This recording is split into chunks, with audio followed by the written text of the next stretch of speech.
Halo, berjumpa lagi dengan saya di channel Anton Deke Media Belajar. Kali ini kita akan belajar tentang membuat ringkasan cerita. Nah, sama seperti yang sebelumnya kita bahas, yaitu tentang gagasan pokok dan gagasan pendukung. Nah, kali ini kita juga akan membahas hampir sama dengan itu. Tak perlu berlama-lama, kita akan melihat tahap-tahap membuat ringkasan cerita. Nah, yang pertama adalah membaca. Nah, tentunya kalau kita mau membuat ringkasan cerita, kita juga harus membaca terlebih dahulu. Tapi tidak hanya sekilas membacanya, kita harus membaca dengan cermat. Nah, bila perlu kita bisa mengulangnya lagi agar kita benar-benar paham apa yang kita baca itu. Nah, tahap yang kedua, langkah yang kedua adalah menentukan gagasan pokok.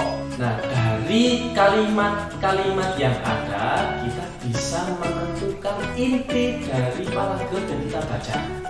Nah, kalau kalian masih lupa, kalian bisa melihat video saya yang sebelumnya tentang menemukan gagasan pokok. Tahap yang selanjutnya adalah mengolah. Nah, ini tahap yang berbeda. Dari gagasan pokok yang kita temukan, kita bisa mengolahnya menjadi kalimat yang baru. Nah, kalimat ini kalian bisa menggunakan bahasa kalian sendiri. Ya, jadi bisa menambahkan dengan bahasa kalian sendiri, kalian bisa mengubahnya, tapi yang jelas intinya tetap harus sama. Nah, setelah kita mengolahnya, tahap yang keempat adalah menyusun. Kalimat baru yang kita temukan tadi, kita ubah, kita susun menjadi satu paragraf utuh. Nah, kalau kalian masih bingung, saya akan membahasnya satu persatu.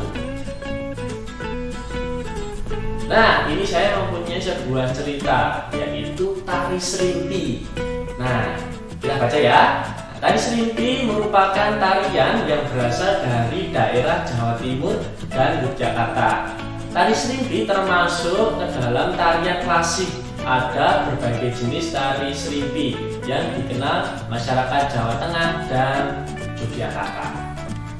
Masih ingat ya, tahap yang pertama kita baca, kita sudah baca.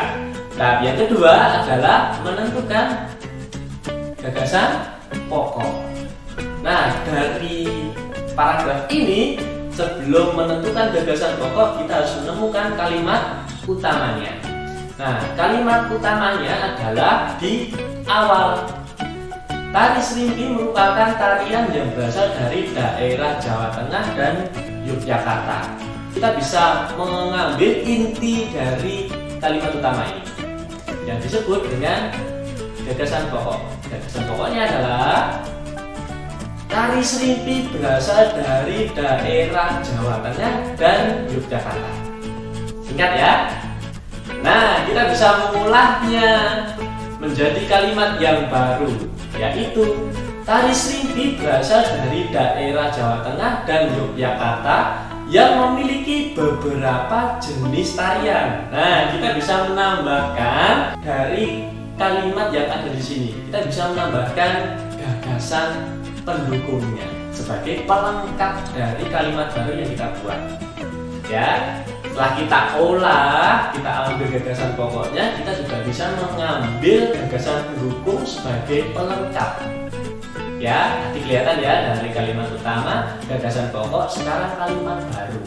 Lalu selanjutnya, ini di paragraf yang kedua. Ya, Tari Serimpi memiliki keunikan, antara lain sebelum para penari menarikan tarian ini harus menjalani upacara ritual tertentu. Selain itu, ada masa-masa tertentu kapan tarian itu diperagakan. Misalnya ketika raja sedang makan.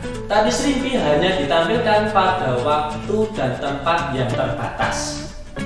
Oke, kita tentukan kalimat utamanya. Kalimat utamanya berada di awal paragraf. Tari Serimpi memiliki keunikan, antara lain sebelum para penari menarikan tarian ini harus menjalani upacara ritual tertentu. Panjang ya, tetapi gagasan pokoknya ini singkat sekali. Ini gagasan pokoknya. Keunikan Tari Serimpi antara lain sebelum para penari menarikan dan seterusnya itu hanya pelengkap, jadi kita bisa mengabaikannya, kita ambil intinya. Nah, inilah yang disebut dengan gagasan pokok. Lalu kita olah menjadi kalimat baru dengan menambahkan gagasan pendukung. Ini adalah kalimat baru yang bisa disusun. Keunikan Tari Serimpi terdapat pada persiapan sebelum pentas dan diperagakan dalam masa tertentu. Ya, ini saya tambahkan dari gagasan pokok yang ada di paragraf ini. Oke. Nah, ini paragraf yang kedua. Sekarang paragraf yang ketiga. Gerakan tari ini sangat gemulai dan harmonis, menggambarkan gerakan air yang mengalir. Gerakan Tari Serimpi juga mencerminkan sikap masyarakat Jawa, khususnya masyarakat sekitar keraton yang memiliki budaya yang halus. Tari Serimpi diiringi oleh gending yang mengikuti gerakan para penari. Kini tarian ini sering ditampilkan dalam jamuan tamu kehormatan yang berkunjung ke keraton. Kalimat utamanya ada di awal. Gerakan tari ini sangat gemulai dan harmonis, menggambarkan gerakan air yang mengalir. Gagasan pokoknya adalah gerakan Tari Serimpi. Lalu kita bisa mengolahnya dengan menambahkan gagasan pendukungnya. Gerakan Tari Serimpi menggambarkan gerakan air yang mengalir, mencerminkan sikap masyarakat Jawa. Ya, ini kalimat baru yang kita susun sebagai tambahan gagasan pendukungnya, bisa kita masukkan ke kalimat baru yang kita susun tadi. Selanjutnya, ini adalah tahap yang keempat. Setelah kita menentukan gagasan pokok, lalu kita membuat kalimat baru, yang tahap selanjutnya adalah menyusun. Nah, kita akan menyusun ringkasannya. Kalau kita sudah tadi dapatkan dari paragraf yang pertama, lalu paragraf yang kedua, lalu paragraf yang ketiga. Nah, kalau ini kita gabungkan jadi satu, nah kita gabungkan, akhirnya adalah ini. Ini adalah ringkasan yang kita susun tadi. Tari Serimpi berasal dari daerah Jawa Tengah dan Yogyakarta yang memiliki beberapa jenis tarian. Keunikan Tari Serimpi terdapat pada persiapan sebelum pentas dan diperagakan dalam masa-masa tertentu. Gerakan Tari Serimpi menggambarkan gerakan air mengalir yang mencerminkan sikap masyarakat Jawa. Nah, dari 3 paragraf tadi kita dapat menyusun ringkasan yang berupa 1 paragraf. Dan ini sudah mencakup semua yang kita baca tadi. Ya, memang tidak lengkap ya namanya ringkasan, tetapi ini adalah inti dari cerita yang kita baca tadi. Ya, semoga kalian bisa paham dengan materi yang kita bahas pada kesempatan kali ini. Tentunya kalian harus banyak berlatih.